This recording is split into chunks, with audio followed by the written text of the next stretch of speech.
Très chers compatriotes, je prends aujourd'hui la parole en cette période de la célébration de la Nativité afin qu'ensemble, nous ayons à la fois un regard rétrospectif sur 2024 et une projection sur les perspectives de 2025.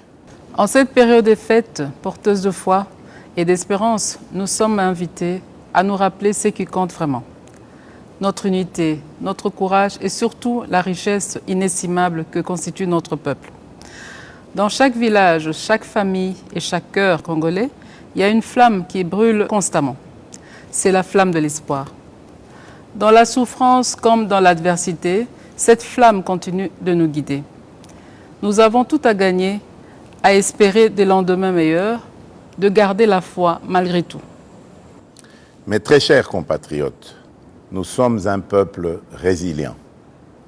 C'est ici l'occasion pour moi de saluer l'engagement et le travail exemplaire de nos héros du quotidien, notamment le personnel soignant qui continue à sauver des vies avec un dévouement admirable, nos enseignants qui forment les générations futures malgré des conditions souvent difficiles, à nos gardiens de la paix qui veillent à la sécurité de nos communautés avec courage et détermination.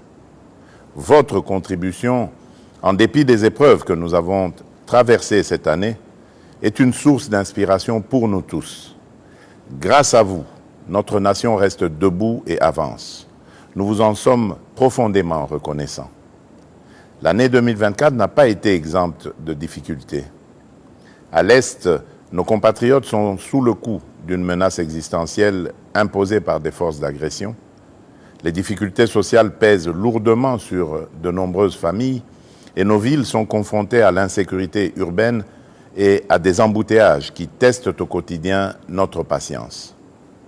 À celles et ceux qui ont perdu des êtres chers, aux déplacés internes arrachés à leur foyer, aux valeureux patriotes résistant au Wazalendo et aux vaillants soldats qui, au péril de leur vie, défendent avec honneur notre souveraineté, nous exprimons toute notre compassion, notre profonde gratitude et notre immense respect.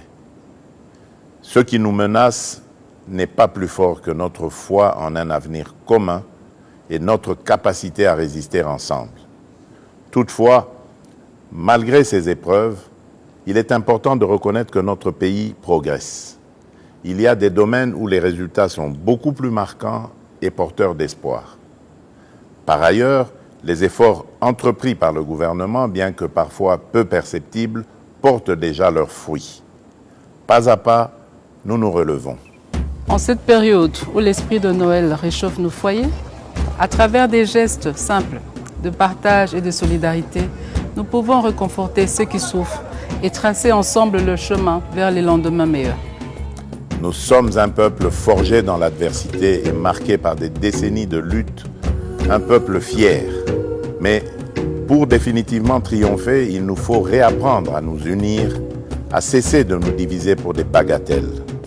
L'unité et l'amour de la patrie sont les clés de notre renaissance et de notre salut collectif. Gardons cet engagement qui nous galvanisera, car ensemble, rien ne nous est impossible. Mes très chers compatriotes, nous avons le pouvoir de relever les défis et d'écrire un nouveau chapitre de notre histoire. Je crois en vous, en notre nation et en notre capacité à avancer, quoi qu'il arrive. Nous vous souhaitons à toutes et à tous une année 2025 marquée par la paix, la foi, la solidarité, la réussite et la prospérité. Une année de progrès et de renouveau pour notre grande nation. Nzambe apambola bino. Nzambi kalusa kumuna. Mungu ababariki. Nzambi anubenesha. Joyeux Noël et bonne année à toutes et à tous. Que Dieu bénisse la République démocratique du Congo, son peuple et tous ceux qui l'ont choisi comme leur lieu de résidence.